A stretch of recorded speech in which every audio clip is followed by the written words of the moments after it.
Fighting is being reported on Oromia Amhara border. On Amhara side of the border, a Fano group has launched some attacks in three different cities which are close to Oromia border.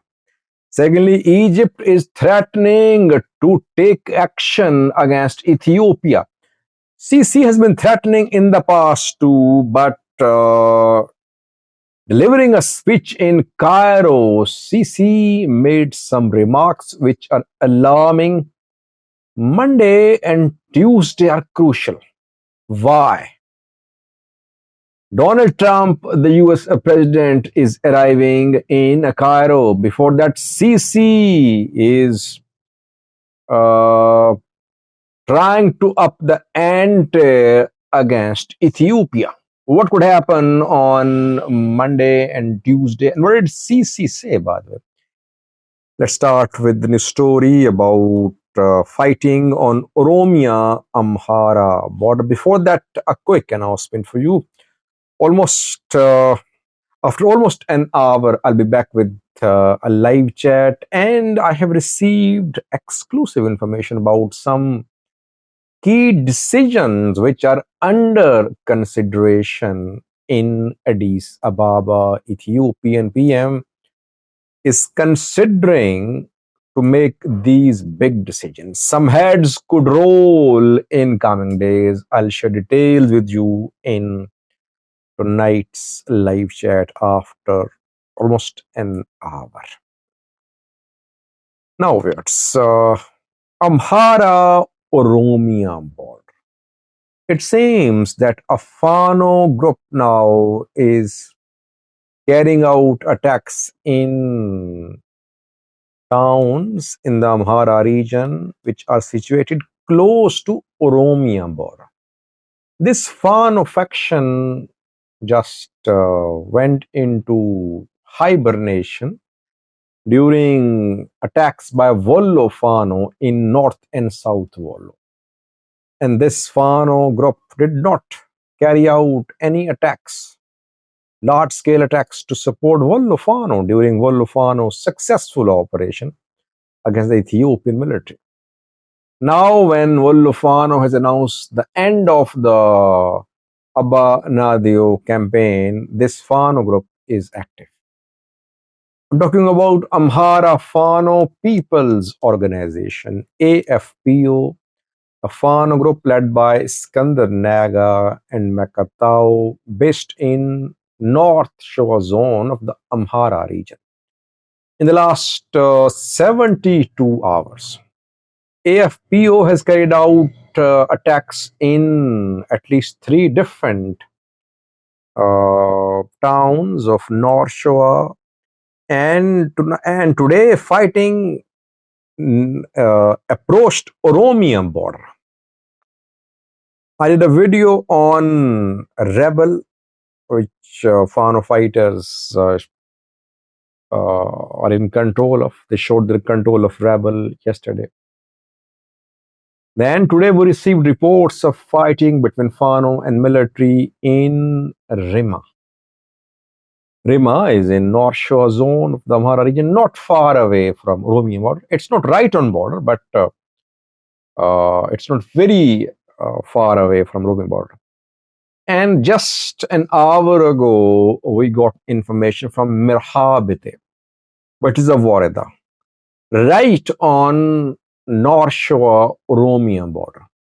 Reportedly, now clashes are ongoing between Fano fighters and security forces in Mirhabite. Which Fano group is involved? AFPO. Amhara Fano People's Organization, Skandar Naga group is involved in fighting in Rima in Mirhabite.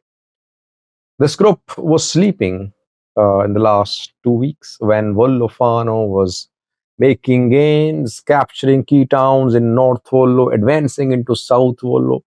Showa Fano could have played a key role back then, but we only heard about attack in Karakore once they entered shore orbit. They did not carry out large-scale attacks to support Amhara for National Force in North and South Wollo. Now, when Fano is silent, AFPU has become active. I think AFPU did not carry out attacks during Fano's operation because it did not want its gains to be overshadowed by Fano's gains. This is the main problem, that these Fano groups, they want to take credit. They want to tell the people that they're the ones who are fighting for Amhara people. And that is one of the main reasons behind divisions in Fano. Once fighting in Amhara reaches Oromia border, then Oromia forces are involved. Oromia, and generally ENDF does not interfere in border areas. It wants regional forces, Oromia regional forces, to confront Fano fighters. It has been happening in the past, in Dera, in Gunda Maskell, in other parts on Oromia-Amhara border. Fano fighters have been fighting Oromia security forces. Again, it seems that soon we could see AFPO clash with Oromia security forces in border areas. Habate is already seeing clashes between AFPO and regional security forces. Secondly, was Monday and Tuesday is crucial. Egypt is threatening Ethiopia. Egypt says it has all the options. It will exercise all these options to ensure its water rights. Abdul Fattah al-Sisi, Egyptian president, delivered a speech in Cairo today. He attended 8th Cairo Water Week. In his speech, al-Sisi accused Ethiopia of artificial induced industrial flood. He said that Ethiopia's poor management of the dam, led to artificially induced industrial flood, which caused damage in Sudan and Egypt. A serious allegation, by the way. Al-Sisi said that Egypt has been showing restraint, but it wants to protect its water rights. It won't sit idle. It will ensure that a legally binding agreement is signed about the operations of the dam. Otherwise, Egypt could again be hit by such artificially induced industrial level floods. The statement is not new. Similar statements have been issued by Egypt in the past too. But what is different is that this time Egypt is accusing Ethiopia of being the cause of flooding in Egypt, firstly. Secondly, the statement has come at a crucial time. Egypt has invited Donald Trump, the US president, to visit Cairo. On Monday or Tuesday, American president will be in Cairo. Egypt has sent invitations to several other countries' presidents too. It has invited leaders from UAE, Saudi Arabia, Jordan, Qatar, England, France, Germany, Turkey, Pakistan, Italy. And foreign ministers from these countries are expected to participate in the program organized by Egypt in the honor of US President Donald Trump. Egyptian officials say that they have organized this program to thank Donald Trump for ending the war between Israel and Hamas. But before the arrival of Donald Trump, Egypt is highlighting the issue of GERD, Grand Ethiopian Renaissance Dame. And we know that Trump has been criticizing Ethiopia. He's been saying that the Ethiopian dam is a huge dam and it is going to decrease the flow of water into River Nile. That could be a problem for Egypt.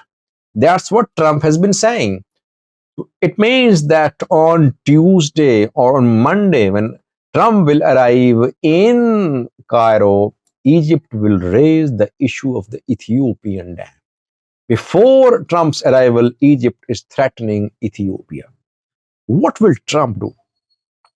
Trump, by the way, don't know if I understand him correctly or not, but what he means by mediation is that he puts pressure on one of the parties. Weaker party is subjected to pressure by Trump, and he orders military action. When weaker party becomes more weak, then he tells the two parties to talk. This is what happened when he took action on Iran. He unleashed Israel on Hamas. This is the type of diplomacy he adopts. He tried to use Ukraine against Russia too. There, the strategy backfired. Russia did not feel threatened. It said, okay, no matter what you do, but we have our own terms and conditions.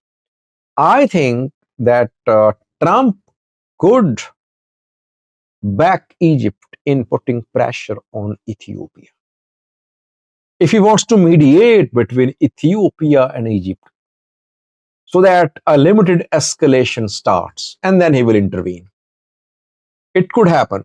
So I believe Monday and Tuesday is crucial. Egyptian president's statement about GERD, I think, is linked to Donald Trump's arrival in Cairo on Monday or Tuesday. Thanks for watching.